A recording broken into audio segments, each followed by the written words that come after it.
evening. You're watching the news on Croatian television.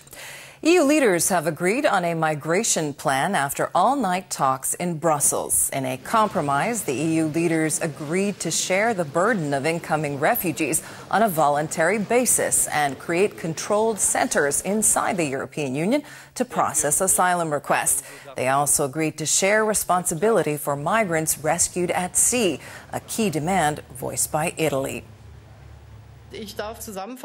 After a very intense debate on the most challenging issue faced by the European Union, we have agreed on a conclusion. The Austrian presidency will have a lot of work to do. We've agreed on 5 directives, but are still too short of a joint European asylum system.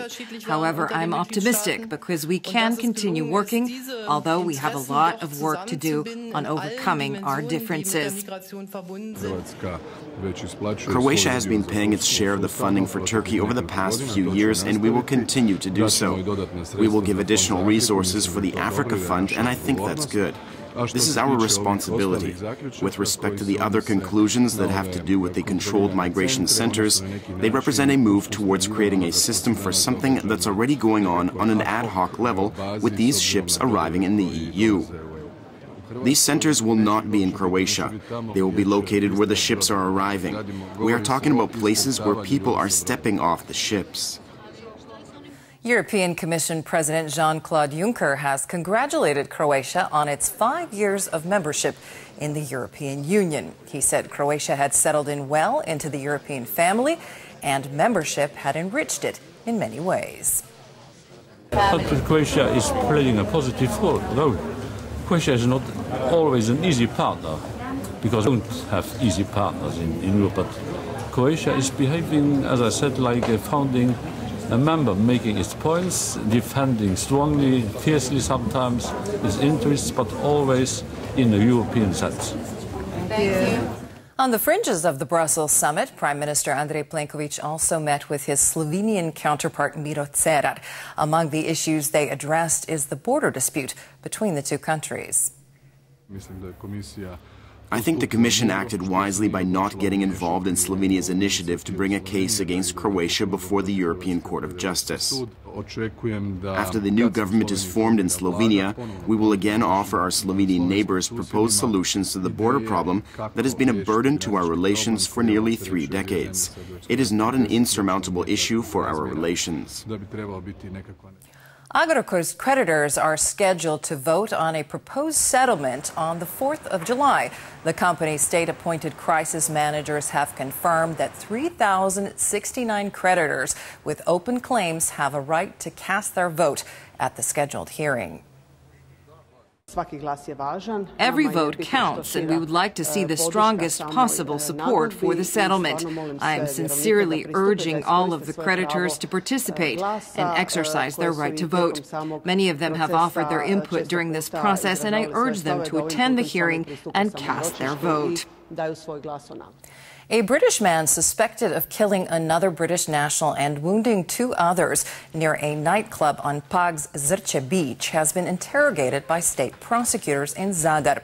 The suspect has declined to cooperate. The investigating judge in the case has remanded him to custody for 30 days on the grounds that he is a flight risk and that he may attempt to influence witnesses.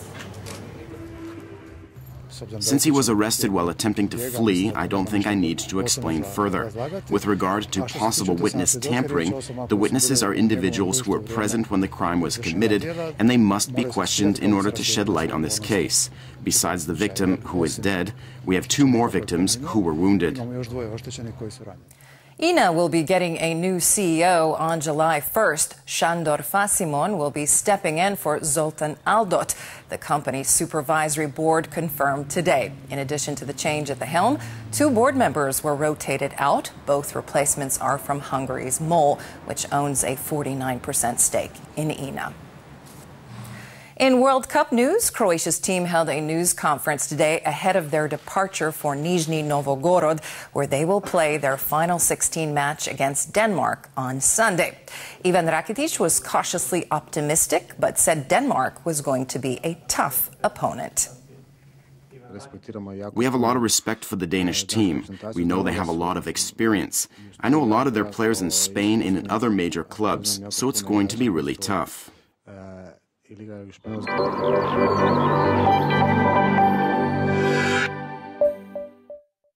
Tomorrow's forecast calls for some partly sunny skies, but conditions will still be unstable with a chance of showers overnight and in the morning, mostly in the western reaches of the interior. There is also a chance of local showers all along the shore, most prominently in the Rijeka and Dubrovnik areas.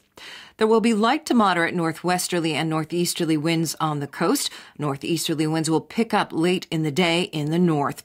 Morning lows will range from 14 to 19 degrees inland and from 18 to 22 on the coast. The day's highs will be between 25 and 30 degrees. The three-day outlook for the interior calls for mostly to partly sunny skies, but there is a chance of local showers in the mountains and interior Dalmatia. On Sunday, winds will fall and temperatures will drop slightly. After that, it will get warmer during the day, but the mornings will be relatively cool. On the coast, it will be partly to mostly sunny, still with a chance of the odd shower, especially on Sunday. Expect a moderate to high northeasterly wind, which will fall on Sunday and turn to a southeasterly in Dalmatia. Temperatures will remain very warm and steady.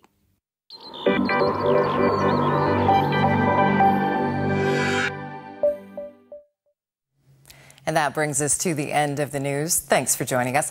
We'll see you again tomorrow.